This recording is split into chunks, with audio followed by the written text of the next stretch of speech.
హల్లెలూయా.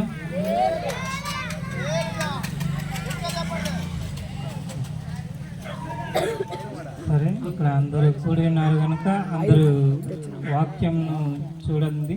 నేను అలానే చెప్తాను, అందరూ ధ్యానించుకొని మనం ముందు కొనసాగుదాం. ఆది యందు దేవుడు ఉన్నాడు.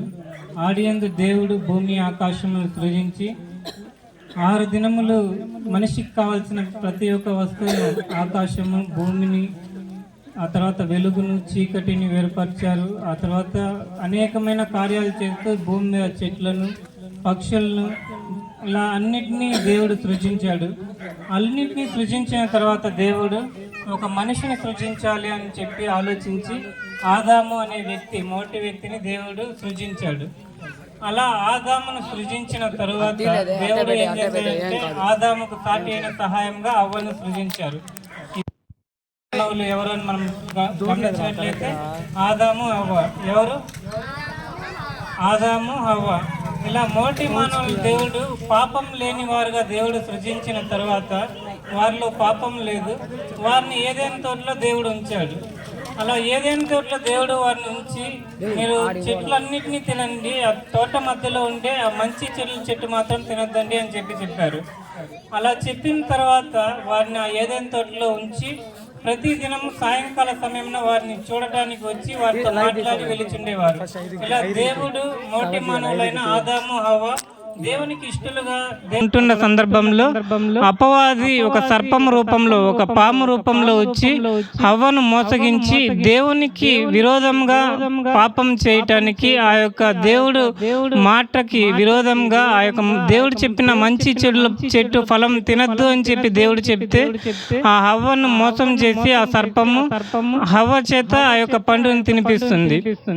అటు తర్వాత ఆదాము కూడా ఆ యొక్క పండుని తినిన తర్వాత వారిద్దరు పాపం చేసిన వారవుతారు. అలా పాపం చేయబడిన తర్వాత దేవుడు వారి యొద్దకు వచ్చినప్పుడు వారికి శిక్ష విధించి వారిని ఆ ఏదైనా తోట నుంచి పంపించేస్తారు. అలా ఏదైనా తోట నుండి బయట వచ్చిన ఆ యొక్క మొదటి మానవులు ఆదాము, హవ్వ ఈ లోకంలో జీవిస్తూ వాళ్ళు పంట పండిస్తూ వాళ్ళు జీవిస్తూ వచ్చారు. అలా వారి యొక్క సంతానమే ఇప్పుడు భూమి నిండా నిండించబడి ఉంది. అలా ఆదాము, హవ్వలు అలా వారి యొక్క సంతానము అభివృద్ధి చెంది జనాలందరూ పెరుగుతున్నారు. జనాలు పెరుగుతున్నప్పుడు ఆ జనాలతో పాటు ఏం జరిగింది అని మనం చూసినట్లయితే పాపము కూడా వారు చేస్తూ, పాపము కూడా ఈ భూమి మీద అధికమవుతూ వచ్చింది. ఇలా పాపం అధికమవుతూ వచ్చి జనాలందరూ పాపం చేట దేవుడు చూసినప్పుడు దేవుడు ఏం చేశాడంటే ఈ మనుషులను నేను ఎందుకు సృజించానా అని దేవుడు తలంచి ఈ మనుషులను నేను నాశనం చేసేస్తాను అని చెప్పి ఆలోచించి ఆదికాండము 6వ అధ్యాయంలో దేవుడు నాశనం చేయాలి, ఈ భూమిని జలప్రలయంతో నింపేస్తాను అని చెప్పి ఆలోచించి దేవుడు ఆ సందర్భంలో వర్షం రప్పించాలి, ఆ వర్షం ద్వారా ఈ భూమిని నింపి ఈ మనుషులందరినీ నాశనం చేయాలి అని చెప్పి దేవుడు ఆలోచించినప్పుడు ఆ మనుషులందరి మధ్యలో నోవహు అనే ఒక వ్యక్తి ఉన్నారు. ఆ నోవహు అనే వ్యక్తి ఏం పొందుకున్నాడంటే కృప పొందిన వాడైనాడు అని చెప్పి వాక్యం చెప్తుంది. ఆ నోవహు కుటుంబం మాత్రము ఏం జరిగింది అని మనం వాక్యంలో చూసినప్పుడు నోవహు కుటుంబం మాత్రం నీతిమంతులుగా ఉన్నారు. వారు నీతిమంతులుగా ఉన్నారు నిమిత్తము దేవుడు వారి కుటుంబాన్ని మాత్రం రక్షించాలి అనుకున్నారు, మిగతా వాళ్ళని నాశనం చేయాలి అని చెప్పి 40 రోజులు 40 పగళ్ళు 40 రాత్రులు వర్షం వచ్చింది. భూమి మీద ఉండే జనాలందరూ నశించిపోయారు. నోవహు కుటుంబం మాత్రము అక్కడ రక్షింపబడింది. అలా నోవహు కృప పొందిన వాడై అక్కడ నీతిమంతుడుగా జీవించాడు కాబట్టి ఆ యొక్క నోవహు కుటుంబం మాత్రం రక్షించబడింది. సరే, నోవహు కుటుంబం మాత్రం రక్షించబడింది. భూమి మీద నోవహు కుటుంబం మాత్రమే ఉంది. ఇప్పుడు నోవహు 3 కుమారులు, వారి యొక్క కోడళ్ళు, నోవహు భార్య, 8 మంది సంతానము ఈ భూమి మీద ఉంటున్న సందర్భంలో అప్పుడు వారి యొక్క నోవహు సంతానము అట్లే అభివృద్ధి చెందింది. అక్కడి నుంచి అనేకమైన జనాలు వారి యొక్క సంతతి నుండి వచ్చారు. అలా వచ్చిన తర్వాత అటు తర్వాత చూసినప్పటికీ కూడా వారు దేవునికి విధేయులై ఉండకుండా వారు కూడా ఏం చేస్తూ వచ్చారు అని చూసినట్లయితే పాపం చేస్తూ వచ్చారు.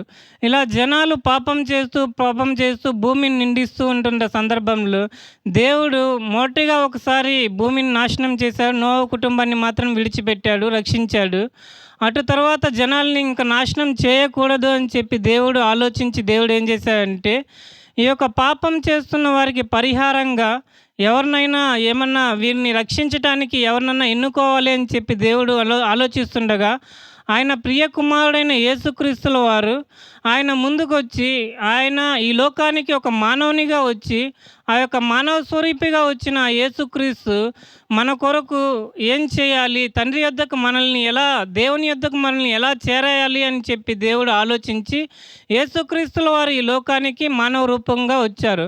అలా యేసుక్రీస్తుల వారు కృపాసత్య సంపూర్ణుడుగా ఈ లోకానికి వచ్చి ఏం చేశారంటే ఈ యొక్క దేవునికి మనకు మధ్యలో ఆ యొక్క తెగిపోయిన బంధాన్ని తిరిగి రప్పించాలని చెప్పి యేసుక్రీస్తుల వారు ఈ లోకానికి మానవ రూపంగా వచ్చారు. అలా మానవ రూపంగా వచ్చిందే ఈ యొక్క క్రిస్మస్. ఆమేన్, హల్లెలూయా.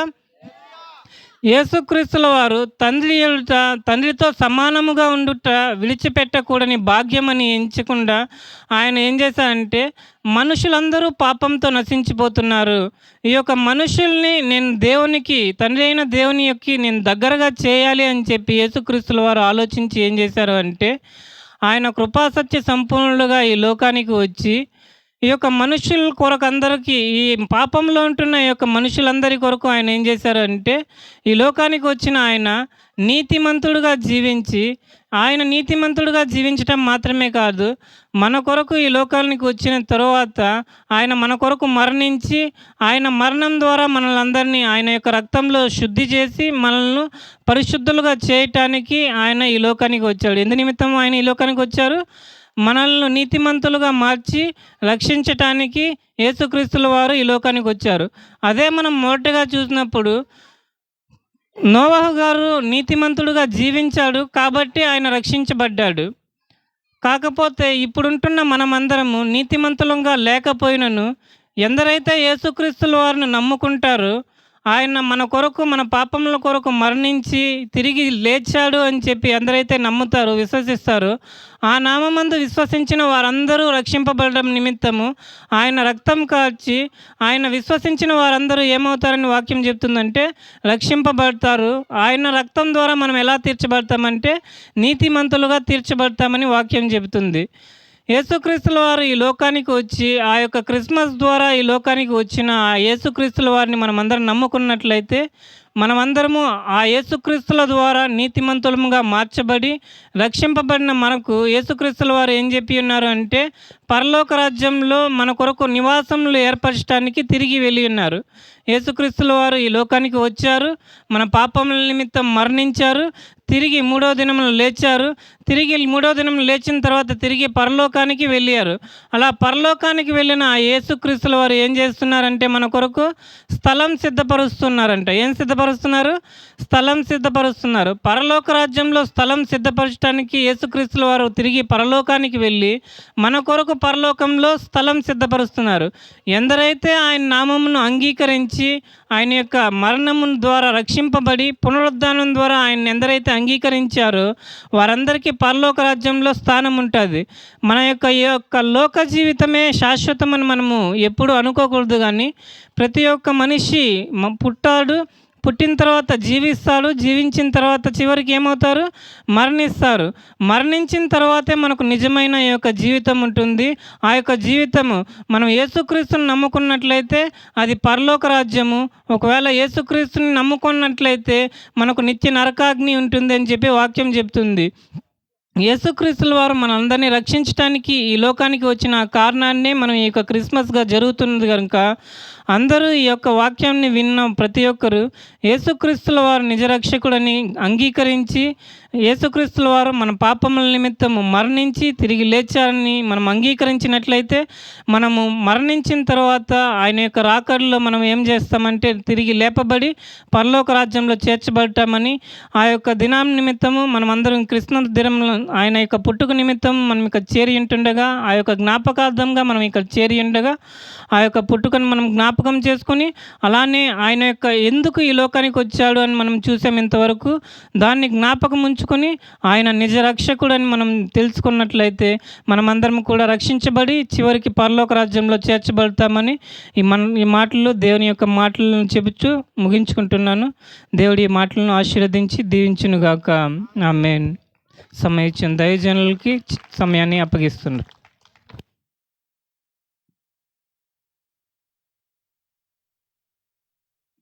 దేవునికి మహిమ కలుగును గాక. హల్లెలూయా.